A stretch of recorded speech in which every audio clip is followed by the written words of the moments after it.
So, what have you brought us today, right? You brought us a special dish. I tried to do something that was trending. So right now everybody's big on the seafood boil ramen.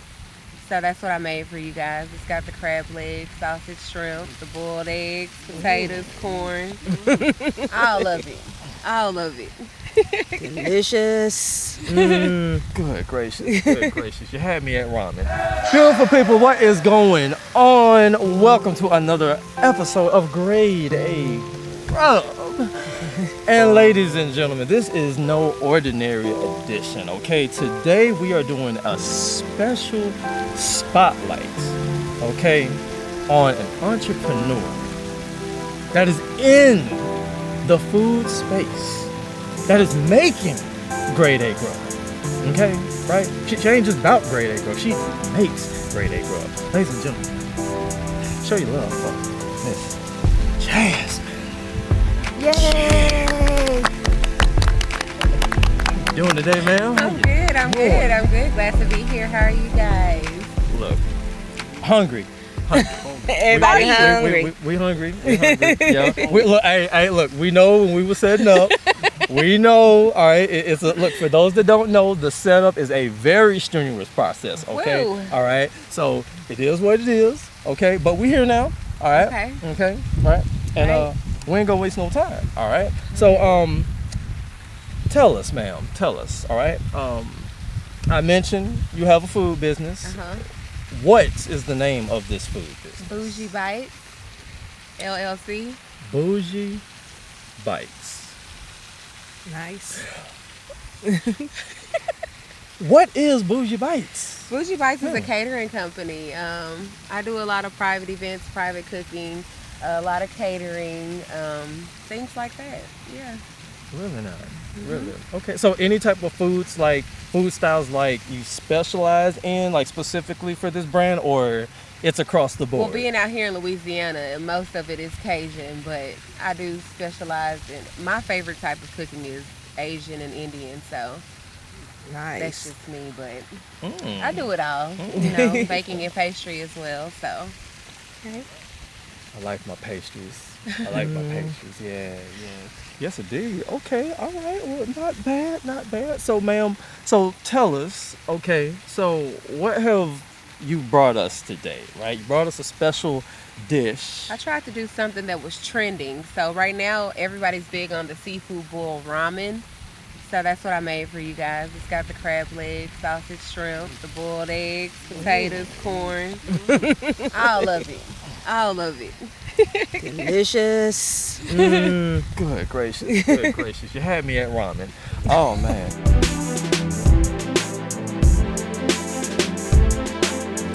Jazz, you're a Houston native, correct?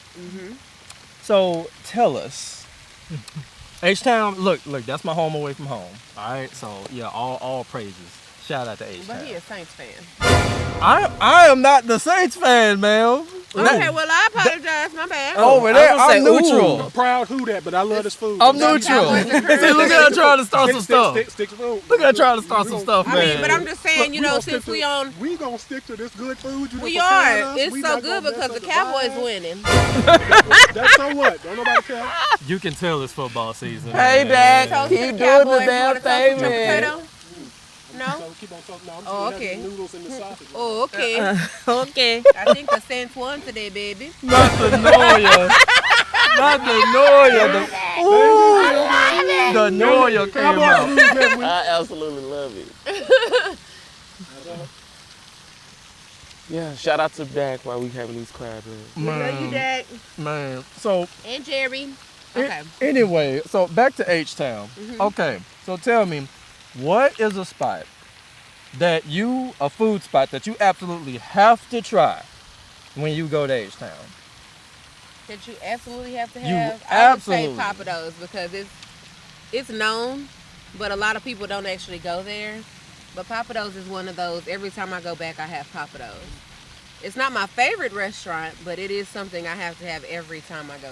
They're up there like one of the, love them, right? One of the best things I can say about them, the portion size Ooh, you is taking something home. ridiculous. You will never finish. Like, you literally have to have not eaten for like 5 days to clear a whole plate at Papa Yes. Do's. Like, till this day, I have never finished not one plate at Papa Do's. Yeah. Like, it's just. Now, one thing I am mad at Papa Do's about, okay, is that back in the day, they used to have the mozzarella logs, okay? Huge. Like, they was like when I say huge, I mean huge, man. Yeah. Okay? Like, they was almost as thick as this corn on the cob. Oh, wow. Right? And they was about, I say maybe about like this long each, right? Mm-hmm. You know, so a good size. They got rid of that on the menu, and now they just got mozzarella bites. So basically, Inflation. now they was now here's the kicker. They did this well before this inflation, because the last time I went to They knew Houston, about it. I want to say it was about maybe about a year ago or something. Hey, they had some insiders. That's what it was. Yeah. They had some insiders on the situation, and they was like, you know what? Let's go ahead and cut costs. All right, now do the pandemic. Like, man, like I don't know. That part. I don't know. But shout out to Papa Do's, because they are amazing. Mm-hmm. They are amazing. They're incredible. So, tell me, all right? I hear that the origin story behind your company's name was a little rocky at first. Like, was Bougie Bites the original name? Bougie was always gonna be in it. Yeah. But you know, I'm a little bit. But the spelling was the rocky part. Like, Yeah. there's so many different ways to spell it, I guess, correctly. And those, like, I was running under a Bougie Bites, but spelled differently, and that name had already been taken by the time I went to go get my LLC. Mhm. So I had to come up with something else. It was going to be Bougie Eats, but that is taken, like, in every state all over. So Bougie Bites was the next best thing, and I just felt like that fit. It rolled off the tongue better than Bougie Eats anyway. Yeah. So I stuck with that, and I really like it. Okay. It fits. Okay. All right, so you mentioned that Bougie was always going to be in the name. Mhm. So what gave you that inspiration of Bougie needs to be front and center for the name of Well, this because I feel like when people think of bougie, they think of somebody who is uppity or stuck up, or they think highly of themselves when it's not. If you look up the definition of bougie, bougie just means like you have a higher standard of expectations. So I feel like that's what my company is. What's the word I'm looking for? What it Setting a standard. Yeah, that's the standard I'm trying to set. Like, yeah, you can get some soul food from me, but it's not going to be your standard soul food. I'm going to elevate it in a way You're that raising the makes bar. it. Yeah, Mhm. of course. Okay. I ain't mad at you. Because as y'all can tell, I'm still sitting up here quietly. Oh, see, I peeled mine first before I got in with it. She peeled That all hers part. over I here. peeled all mine. That part. Professional crab She leg. really made a ramen over here. Connoisseur. Crab leg connoisseur. Crab cracker Contois? connoisseur. There we go. There it is. There it is. My goodness.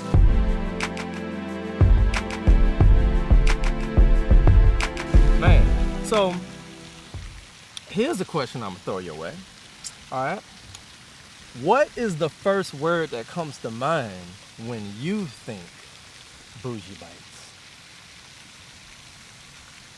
I don't know. I never really thought about it.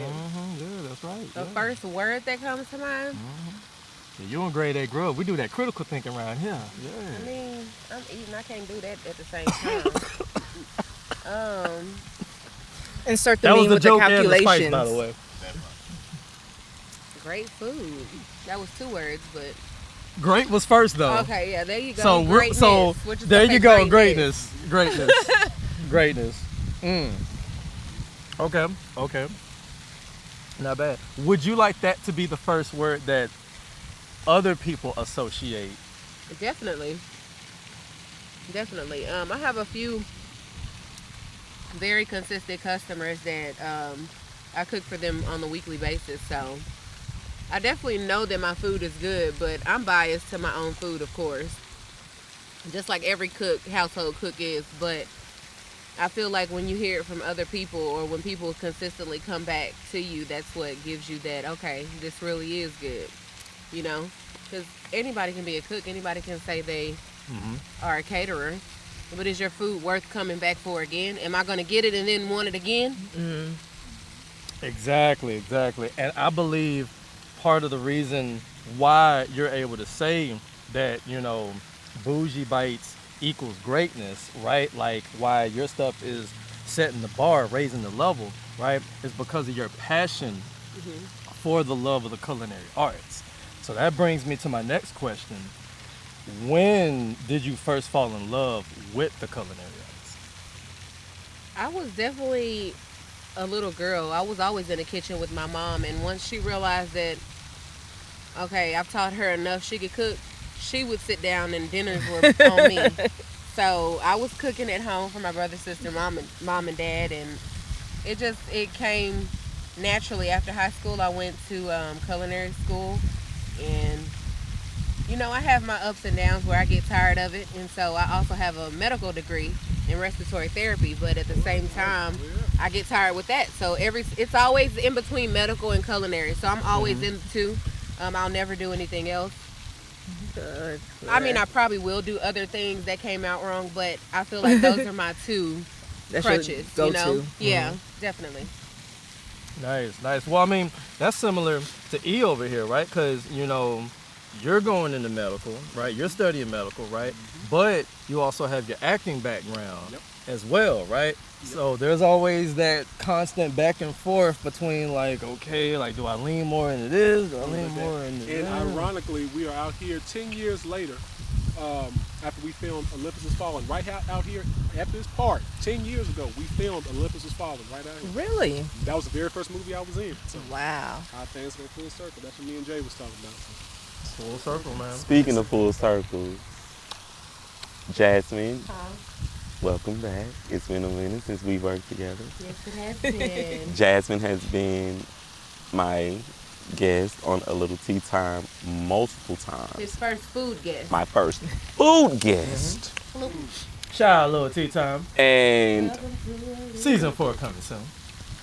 so it's just incredible to have her on set today, and we're getting to try her food again and experience her magic again. I'm snacking while I'm talking, but I'm still amazed by what you do.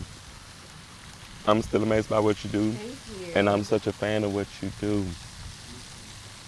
So I'm gonna dive back into pan because I'm impressed yet again. So what's one of the biggest misconceptions about going into the food industry? That it's easy. Y'all might see me with my nails on, but I'm known as the chef with the nails. Your hair can't be done. Not a glamorous job. You can't wear huh? makeup. Hair- Don't let Hairnet this City. fool you. This is a setup right here. But anything you do on a regular basis, you're gonna have to cancel that. It's long hours. I didn't get out of work last night till about 12:30. So it's just a lot of consistency. No It's such a thing lot as of holidays. dedication. It's a lot of, this is what I want to do. Yep. This is what makes me happy, because if it's not, you're not gonna last. It's not gonna be something that you're gonna stick around and want to do. Like, no one wants to work from 3 to 12:30 every weekend, every night. Like, nights and weekends are a must. A must. No breaks. What break? You don't get a break in the kitchen. What's a break? You do not get a break in the kitchen, and it's not your regular 8-hour job where you get a 15-minute to clock out and go sit. No, ma'am. No, ma'am. You either have it in you or you don't. You can't say, oh, I want to do this. You cannot say, I want to be a chef today, and go into a kitchen with absolutely no training and think that's what you're going to do. Now, you can, but that's a very select few. You know what I'm saying? Because it's so high-paced. It's so demanding. Like, everybody think you're just going in there cooking, and it's not like cooking at your house. No. It's definitely not. You got 50 tickets on that board at one time, and they all have to come out within 7 to 9 minutes. Like, it's definitely something that you have to be passionate about. So I think it just came with working hand in hand at home and working hand in hand in restaurants, you know? So